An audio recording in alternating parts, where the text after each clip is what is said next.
جعلنا ما على الأرض زينة لها لنبلوهم أيهم أحسن عملا وإنا لجاعلون ما عليها صعيدا جرزا صدق الله العظيم.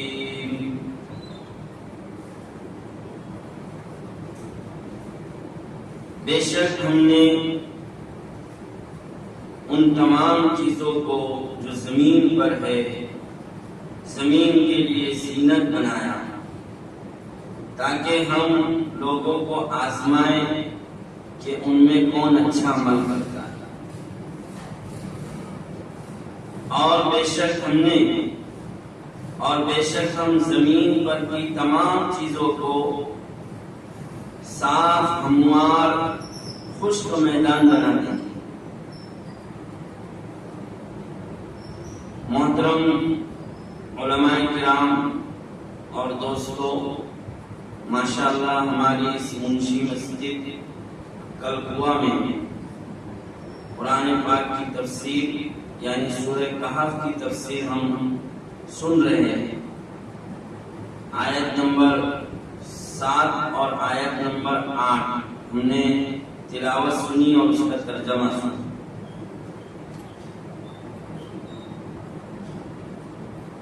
پچھلے ہفتے بھی ہم نے اور گزشتہ جمعہ کو بھی ہم نے یہی آیت کی تلاوت اور اس کا ترجمہ اور کچھ تفسیر سنا تھا.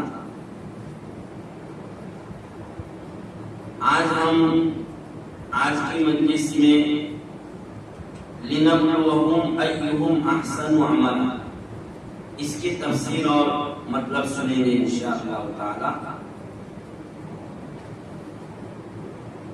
کہ اس آیت پاک میں اللہ تعالیٰ نے ایک بات فرمائی ہے کہ ہم لوگوں کو آزمائیں گے، لوگوں کی آزمائش دیں گے کہ کون اچھا عمل کرتا ہے، کس کا عمل اچھا ہے. تو اس آیت پاک سے اللہ تعالیٰ ہمیں یہ بتلانا چاہ رہے ہیں کہ اللہ تعالیٰ خیر اور شر، اچھا اور برا دونوں طرح سے اپنے بندوں کو آزماتے ہیں. امتحان لیتے ہیں، دنیا میں آزمائش لیتے ہیں، اچھی چیز کے ذریعے بھی اور نامناسب اور بری چیز کے ذریعے بھی. دونوں طرح سے بندے کا امتحان ہوتا ہے دنیا میں. کبھی خوشحالی آتی ہے، فراوانی آتی ہے، مالداری، اللہ کی نعمت اللہ تعالیٰ ہم کو عطا کرتے ہیں اور اپنی نعمتیں اور خوشحالی دے کر اللہ تعالیٰ دیکھنا چاہتے ہیں کہ یہ بندہ نعمت کی حالت میں، خوشحالی کی حالت میں، مالداری کی حالت میں ہمارا شکر ادا کرتا ہے کہ نہیں کرتا. اللہ آزماتے نعمت اور مالداری دے کر اللہ آزماتے کہ یہ بندہ نعمت اور مالداری کی حالت میں ہمارا شکر ادا کرتا ہے کہ نہیں کرتا ہے. اور کبھی اس کا اپوزٹ، کبھی اس کا الٹا کہ اللہ کبھی بیماری، مصیبت، پریشانی، بدحالی دے کر بھی اللہ آزماتے کہ بدحالی اور پریشانی کی حالت میں یہ بندہ ہمارا صبر کرتا ہے کہ نہیں کرتا ہے، کہ شکوے شکایت کرنے لگتا ہے، واویلا کرنے لگتا ہے. یہ بھی اللہ دیکھتے ہیں. میں نے 2-4 حدیثیں ابھی مغرب سے پہلے دیکھا. ریاض الصالحین حدیث کی کتاب ہے، علماء کرام جانتے ہیں، بڑی اچھی حدیث ہے اس کتاب میں. تو اللہ تعالیٰ جب آزماتے ہیں اور آزمائش پر پھر اللہ تعالیٰ جو بھی انعام دیتے ہیں اور جو بھی خوشی کا اظہار کرتے ہیں اللہ پاک، تو وہ ان حدیثوں میں ہمارے نبی پاک صلی اللہ علیہ وسلم نے بیان کیا. چنانچہ ایک حدیث پاک میں ہے کہ عجبا لامر المؤمن ان امره كله خير وليس لاحد الا للمؤمن ان اصابته سراء شكر فکان خیرا لہ وَإِنْ أَصَابَتْهُ ضَرَّةٌ فَصَبَرَ فَكَانَ خَيْرًا لَهُ۔ یہ حدیث پاک ہمارے نبی صلی اللہ علیہ وسلم کا فرمان کہ مومن کا معاملہ بھی عجیب ہے، مومن کا معاملہ عجیب ہے کہ اس کی ہر بات اچھی ہے، اس کی ہر بات اچھی ہے۔ پھر آگے نبی پاک صلی اللہ علیہ وسلم فرما رہے ہیں کہ یہ صرف مومن کی شان ہے، کسی کافر کے لیے یہ بات نہیں کہ اگر مومن بندے کو کوئی اچھی نعمت ملتی ہے، خوشحالی ملتی ہے، تو اس پر وہ اللہ کا شکر ادا کرتا ہے، اور یہ اس کے لیے اچھا ہے، کیونکہ شکر ادا کرنے پر اس کو ثواب ملتا ہے، اللہ خوش ہوتے ہیں کہ میرا بندہ میرا شکر ادا کر رہا ہے۔ اور آگے فرمایا حضور نے وَإِنْ أَصَابَتْهُ ضَرَّةٌ، کہ اگر بندے کو مصیبت پہنچتی ہے، حالات آتے ہیں، بیماریاں آتی ہیں، تو اس پر وہ صبر کرتا ہے، معاملہ نہیں کرتا ہے، کوئی شکایت نہیں کرتا ہے، بلکہ اللہ سے وہ یہ کہتا ہے کہ اللہ جو تیری مرضی ہے، تو پھر وہ اس پر صبر کرتا ہے بندہ، تو صبر پر بھی اللہ خوش ہوتے ہیں، اور اللہ اس پر خوب اس کو ثواب عطا فرماتے ہیں۔ صبر کرنے پر، مصیبت پر صبر کرنے پر اللہ اس کو خوب ثواب عطا فرماتے ہیں، اس کے درجات بلند فرماتے ہیں۔ تو اگر نعمت پر شکر ادا کرتا ہے تو بھی اچھی بات ہے، اور مصیبت پر صبر کرتا ہے تو بھی اچھی بات ہے، دونوں چیزوں کے ذریعے اللہ آزماتا ہے۔ اور ایک حدیث میں نے پڑھی، حدیث قدسی ہے، یعنی وہ اللہ تعالیٰ کی طرف سے میسج ہے، سندیش ہے، پیغام ہے، اور نبی پاک صلی اللہ علیہ وسلم نے اس کو اپنی زبان سے ارشاد فرمایا۔ کیا ہے وہ حدیث؟ کہ اِذَا ابْتَلَيْتُ عَبْدِي بِحَبِيبَتَيْهِ، اللہ تعالیٰ فرما رہے کہ اِذَا ابْتَلَيْتُ عَبْدِي بِحَبِيبَتَيْهِ فَصَبَرَ عَوَّضْتُهُ مِنْهُمَا الْجَنَّةَ، کہ اللہ تعالیٰ فرماتے ہیں کہ جب میں اپنے بندے کو اس کی دو اچھی، دو محبوب چیزوں کے ذریعے اس کو مبتلا کرتا ہوں، دو اچھی چیزوں سے مراد اس کی دو آنکھیں، آنکھیں کچھ لوگوں کو دنیا میں اللہ نے نہیں دیا ہے، نابینا بنایا ہے، آنکھوں سے محروم ہے وہ، تو اللہ تعالیٰ فرما رہے کہ اِذَا ابْتَلَيْتُ عَبْدِي بِحَبِيبَتَيْهِ عَوَّضْتُهُ مِنْهُمَا الْجَنَّةَ، کہ جب میں اپنے بندے کو دو محبوب چیزوں کے ذریعے آزماتا ہوں، یعنی اس کو نابینا رکھتا ہوں، اس کو آنکھوں سے محروم کر دیتا ہوں، تو میں اس کو ان دونوں آنکھوں کے بدلے میں جنت عطا کرتا ہوں، کیونکہ بیچارہ دنیا میں نابینا رہا، نظروں سے محروم رہا، اس کی کوئی آرزو ہے، تمنا ہے، پوری نہیں ہوئی، اللہ تعالیٰ نے اس کے لیے سیدھا جنت کا وعدہ فرمایا۔ تو یہ کیا ہے؟ مصیبت پر صبر، راضی رہنا، اللہ نے اس پر بڑا انعام رکھا ہے۔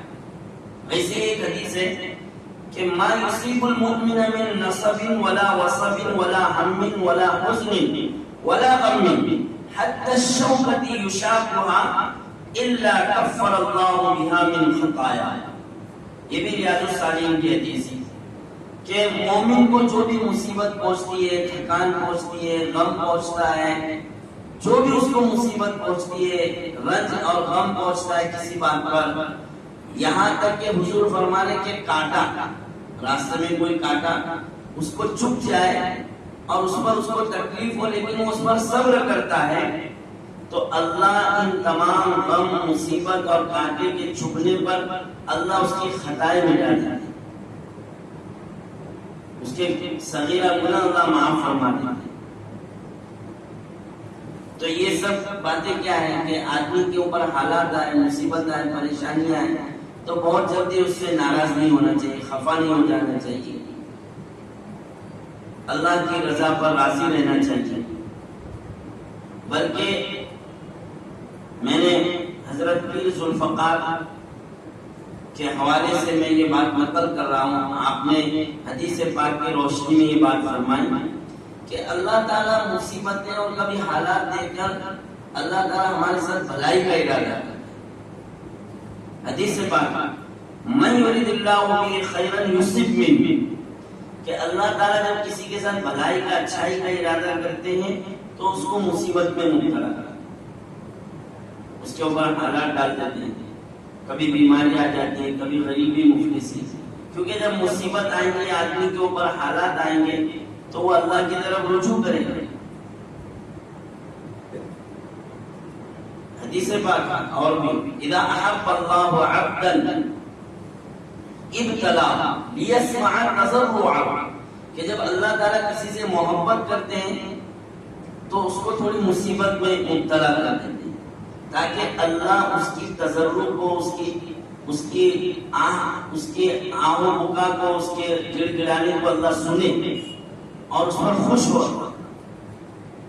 اللہ تعالیٰ کو یہ چیز بہت پسند ہے کہ بندہ میرے سامنے روئے اور اپنی عاجزی کا اظہار کرے، اپنی مصیبت کے لیے میرے سے مانگے، سوال کرے. اللہ اس پر بہت خوش ہو، محبت کا اظہار کرے. بہرحال کہنے کا مطلب یہ ہے کہ آزمائش کا آنا، مصیبتوں کا آنا، پریشانیوں کا آنا یہ اللہ کی طرف سے.